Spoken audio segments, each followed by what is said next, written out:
Fala galera, beleza? Estamos começando o nosso vídeo de língua portuguesa do 9º ano. Seja bem-vindo, seja bem-vinda. O nosso conteúdo é debate regrado, iremos planejar um debate. Para isso, convido você a acompanhar os objetivos da aula. Eles são: planejar coletivamente a realização de um debate, realizar o levantamento de informações e argumentos que possam sustentar o posicionamento a ser defendido, participar de debates regrados de forma convincente, ética, respeitosa e crítica, desenvolver uma atitude de respeito e diálogo para com as ideias divergentes. E para começarmos esse planejamento do nosso debate, temos aqui uma citação de Carlos Kremer. Ele é presidente da Comissão Especial da Criança e do Adolescente da OAB, e ele disse o seguinte, temos 3 citações dessa pessoa. Ele disse que a nova lei anti-bullying traz uma cultura de paz e não de conflito. Ainda, não é uma lei de punição, tem caráter pedagógico e dá importância para a vítima. Há quem vai dizer que não vai funcionar. Então, qual é a posição de Carlos Kremer? Você concorda com essa posição que ele tem? É válido debater esse tema? Então, o pensamento desse presidente dessa comissão da OAB em relação à lei anti-bullying, ele acredita que a lei é boa, que é a ótima lei, pois ela trabalha com a instrução, com a educação e não com a punição. É o que nós conseguimos perceber aqui nessas citações. Ele diz que a lei traz uma cultura de paz e não é uma cultura de conflito. Então ele concorda com a lei, que a lei deve trazer a paz e não mais conflito, porque a situação de bullying já é uma situação de conflito entre seus envolvidos, entre a vítima. Espero que você concorde, porque o bullying ele não deve ser aceito, ninguém deve ser a favor. É uma prática que vai contra, como vemos aqui, uma prática que vai contra uma lei. E é válido debater esse tema? Sim, é muito válido. Não debater se o bullying é bom ou ruim, porque isso nós já sabemos que ele é péssimo, é muito ruim. Mas podemos debater medidas que podem ser boas ou não tão boas para minimizar ou então mesmo excluir o bullying da nossa sociedade, do nosso dia a dia, da nossa escola. Vamos ao conceito de um debate regrado. É um texto argumentativo oral, caracterizado pelo discurso persuasivo, cujo propósito é convencer os interlocutores sobre a validade da opinião defendida. Por conta disso, os debatedores precisam planejar seus discursos, acionando uma série de argumentos de acordo com o movimento argumentativo que deseja tomar. Isso mesmo. Então, o debate é um texto oral, onde ele é falado. Os debatedores apresentam a sua opinião e seus argumentos, e é muito dinâmico, pois o argumento que vai ser apresentado depende do que foi apresentado anteriormente pelo outro interlocutor. Então isso gera um estudo, sim, é o que nós estamos até planejando aqui. Para haver um debate, os debatedores precisam pensar no tema, precisam relacionar alguns estudos, algumas informações para que possam construir os seus argumentos na hora do debate. Vamos a um quiz. O que é um debate? Letra A. É um modelo de contestação baseado na argumentação de 2 ou mais ideias conflitantes são defendidas ou criticadas com base em argumentos. Letra B. É um método de pesquisa utilizado para coletar dados de um grupo pré-definido de entrevistados para obter informações e insights sobre vários tópicos de interesse. Qual alternativa define um debate?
Voltamos à letra A ou à letra B. Qual delas define o que é um debate?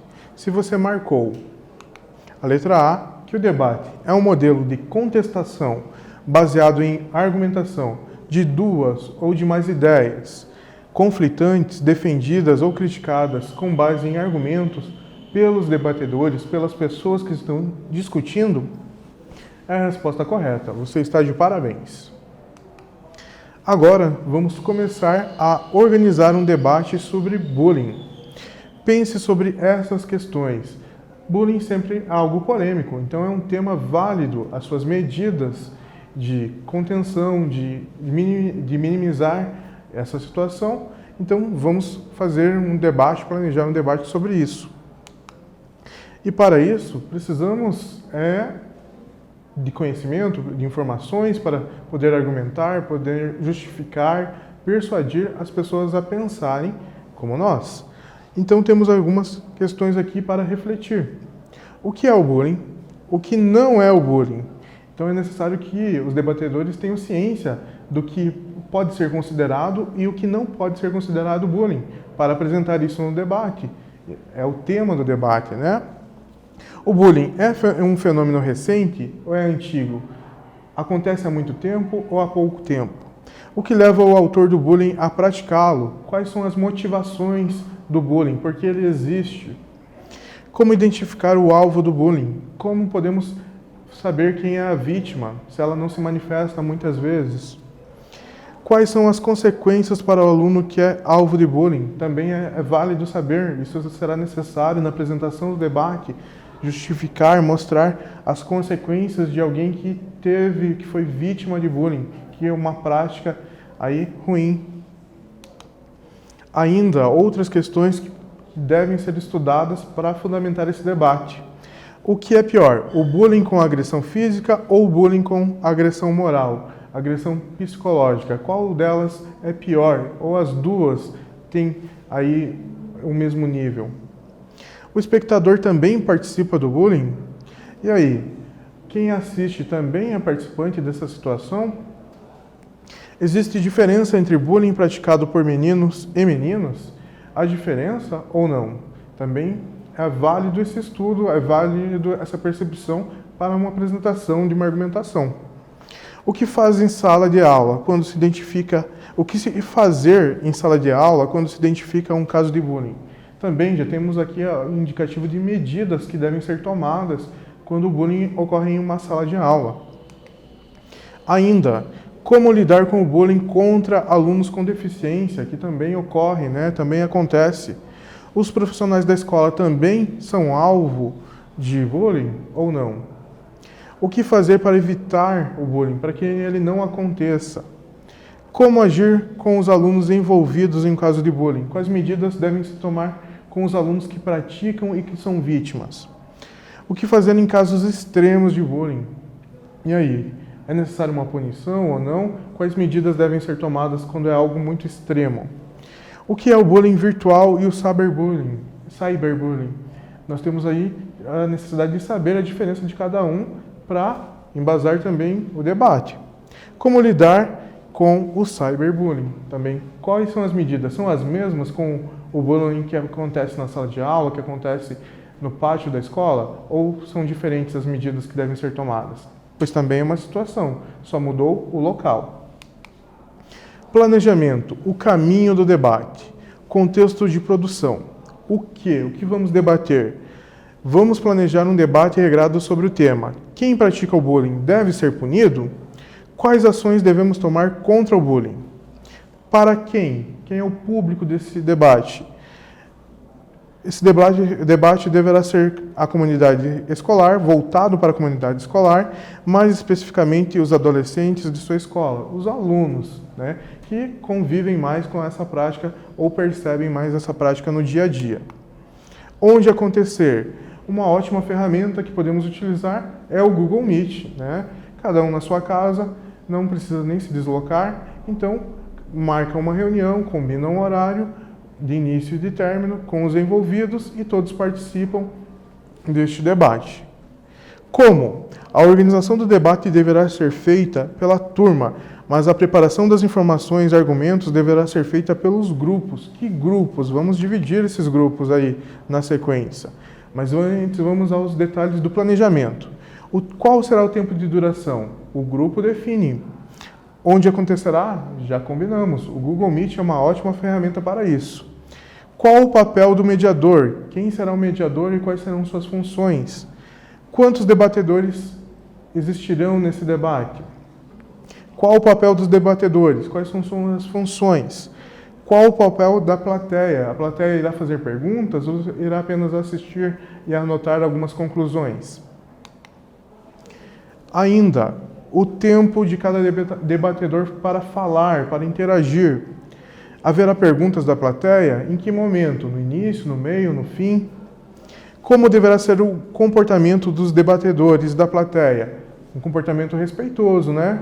Quais são as regras para que isso aconteça? Devem ser definidas antes do debate começar. Quais recursos que devem ser preparados com antecedência? É necessário data show, televisão? É necessário que os debatedores enviem seus vídeos para o mediador, alguma coisa assim? Uma introdução, uma apresentação, enfim. Tudo vocês devem pensar nisso. Vamos organizar 3 grupos, é a nossa sugestão. Quais são os grupos? Um grupo sustenta algumas medidas, outro é responsável por refutar, rejeitar essas medidas. E outro vai tentar negociar, apaziguar, chegar a um meio termo aí. Então é necessário que todas aquelas questões sejam bem estudadas a respeito do tema, para que cada um cumpra a sua função, ou de sustentar, ou de refutar, ou de negociar. Vamos lá. Embora o debate seja um gênero da oralidade, é comum os debatedores elencarem com antecedência as informações que têm sobre o assunto, para, assim, construírem a argumentação durante o debate, bem como preverem possíveis argumentos que vão de encontro ao posicionamento que defendem, necessitando, portanto, desenvolver também contra-argumentos. Então é necessário pensar no argumento do interlocutor, o que ele pode dizer, prever o que ele vai falar para que você também esteja preparado para replicar esse argumento dele, contra-argumentar. Por isso pense, quais argumentos vocês apresentarão para defender a opinião do grupo? Quais os contra-argumentos? Quais serão as réplicas? Chegamos a uma atividade, vamos lá, argumente, já comece a pensar no seu debate. Argumente que ações podem ser realizadas para evitar situações de bullying. Justifique. Então pense em algumas situações e faça essa justificativa.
Voltamos, conseguiu pensar em alguns argumentos, algumas medidas a respeito do bullying que podem ser tomadas para prevenir ou minimizar essa situação? E conseguiu justificá-las? Por que você pensa desta forma? Vejamos. Temos aqui algumas possibilidades. Você pensou algo diferente, com certeza. Então, vamos aí. Argumento de exemplificação. Podemos promover atividades didáticas, informativas, de orientação e prevenção, como palestras, peças de teatro, jogos, concurso de redações e outras medidas que você deve ter pensado aí e já anotado. Ainda, que argumento podemos utilizar para defender essas medidas? Através da conscientização, as ocorrências tendem a diminuir. Isso mesmo. Temos aqui medidas que têm o objetivo de conscientizar o bullying. Então, um argumento é o quê? Que com a conscientização, com a informação, o conhecimento dessa prática, isso deve diminuir. E um contra-argumento: a prevenção é melhor que a punição, pois uma desenvolve a empatia. Temos aqui já um contra-argumento que ele pode ser apresentado junto com o argumento. Assim, tira uma possível reação do interlocutor. Ele poderia chegar aqui e falar: não, essas medidas são de conscientização, elas não prevêem uma punição, elas são muito superficiais, elas não irão funcionar.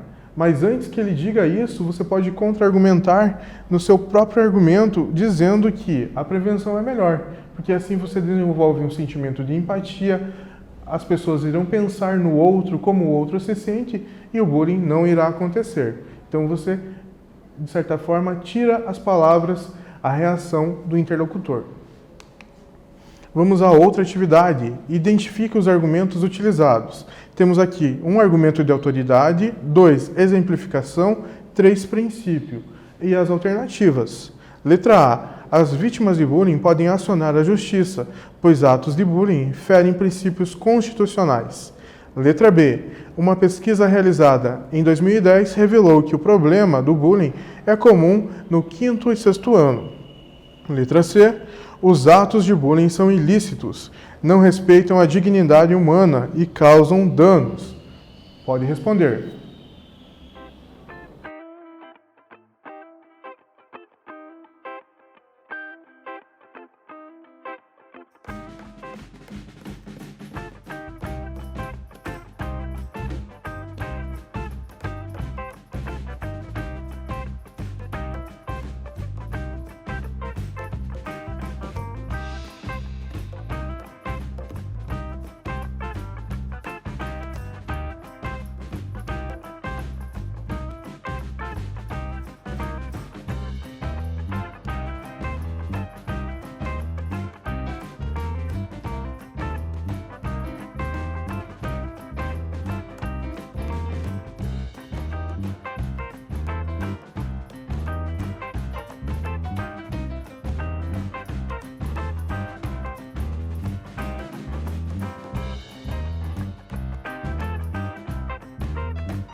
Voltamos, vamos conferir cada argumento de cada alternativa.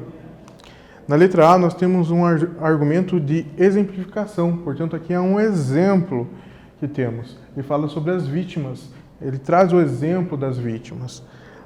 Já na letra B, nós temos um argumento que é de autoridade, pois ele mostra que uma pesquisa, houve um estudo científico a respeito do bullying e temos dados, temos o resultado aqui.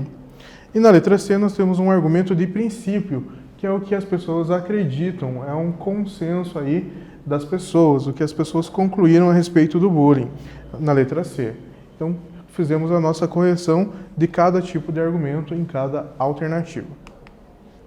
Agora vamos continuar no nosso planejamento do nosso debate. Temos aqui uma sugestão de roteiro que você pode alterar de acordo com o seu grupo, com a sua realidade aí. Número 1. Uma breve introdução sobre o tema. O mediador pode fazer essa introdução, então ele apresenta o tema do bullying, pode mostrar definições, mostrar algum vídeo, algum exemplo, alguma situação, através de algum desenho, de uma charge ou de uma animação ainda. Depois, a apresentação de quem são os debatedores, que irão ali debater, trazer suas opiniões e seus argumentos. Na sequência, o mediador convida a plateia a preparar algumas perguntas também, isso é possível, para os debatedores a respeito do tema. Na sequência ainda, pergunta para o primeiro debatedor o que ele pensa sobre o tema, quais são as suas primeiras interações aí. Na segunda, para o segundo debatedor e depois para o terceiro. Então, ele pede para cada debatedor mostrar suas opiniões, seus argumentos iniciais. E depois, encaminhamentos das perguntas da plateia para que os debatedores respondam. Ele também pode solicitar no final para que cada debatedor 1, 2 e 3, que ele dê as suas conclusões finais, as suas percepções, o resultado que ele achou do debate. E o mediador encerra o debate com uma conclusão também, se ele julgar necessário, e agradece aos espectadores e aos debatedores pela participação. Ainda o roteiro da ação de cada debatedor. Nós temos aqui o grupo 1, de argumentação 1. Nós temos, ele apresenta inicialmente o seu argumento e depois o grupo 2 contra-argumenta e o grupo 3 também contra-argumenta. Depois que ocorre isso, o grupo 2 traz os seus argumentos e o grupo 1 e o grupo 3 trazem os seus contra-argumentos em relação a esse argumento do grupo 2. E, por fim, o argumento do grupo 3 é apresentado e os contra-argumentos do grupo 1 e do grupo 2, a refutação ou a aceitação desse argumento apresentado pelo último grupo. E, por fim, a gente tem a conclusão do nosso debate. Quais critérios podemos utilizar para avaliar se o debate foi válido a respeito desse tema ou não, se cada um cumpriu a sua função? Sobre o mediador, podemos verificar no fim se ele fez a introdução sobre o tema, se ele apresentou os debatedores, se ele convidou a plateia para fazer perguntas, se ele organizou a vez, o turno de fala de cada debatedor, se ele respeitou também o tempo que foi estipulado para cada debatedor mostrar seus argumentos, se ele foi cordial, respeitoso, se ele foi educado e se ele fez a conclusão no fim do debate. Já sobre os debatedores, como podemos avaliá-los? Se eles apresentaram a opinião, posicionando-se segundo o movimento argumentativo de aceitação, ou de refutação, ou de negociação. Lembrando, cada grupo tem uma função. Um aceita, outro refuta e outro tenta negociar. Ainda, os argumentos foram consistentes, foram persuasivos, foram variados ou ficou sempre no mesmo tipo de argumento? Ainda sobre os argumentos, eles foram coerentes, eles têm lógica, eles podem ser aplicados, são medidas que são boas mesmo? Ainda sobre esses debatedores, eles fizeram uso de operadores argumentativos, eles falaram eu acredito, eu penso, este estudo diz isto, eles usaram palavras que mostram essas expressões? Fizeram também uso de palavras cordiais, foram respeitosos com a plateia, com os demais? E fizeram conclusão e encerramento da sua fala, da sua argumentação? Bem, temos aqui várias sugestões que você pode utilizar e planejar o seu debate. Chegamos aqui, realizamos a leitura de citações, reconhecemos alguns aspectos do gênero debate e planejamos um debate regrado aí para fazermos, né, sobre o tema do bullying. Desejo a você dias melhores, continue bem e até a próxima.